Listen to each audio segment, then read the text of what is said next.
podpisuje? Zato, ker oviramo promet, ampak je skupaj pa še mladoletanje, pa ga je povlekel na silo. To ni mu lepo. Še pomembna informacija. 12.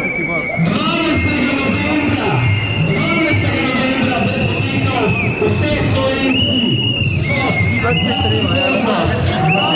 novembra bodo ljudje iz cele Slovenije, vse nevladne organizacije, celotna civilna družba, združena na trgu Republike in pa na Ljubljanskih ulicah, da skupaj pokažemo, kakšno prihodnost si želimo in da predamo so bile izborjene in zdaj si jih moramo leta 2021 ponovno boriti za njih in ne prepuščati.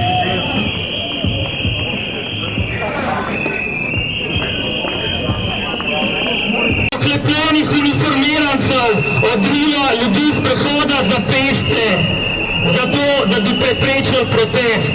To je odraz absurda, v katerega politika sili policijo, policija pa se še vedno pusti izrabiti in zlorabiti. To je ta prikaz tega absurda, kako daleč so pripravljeni iti v tem, da bi preprečili izraz ljudstva.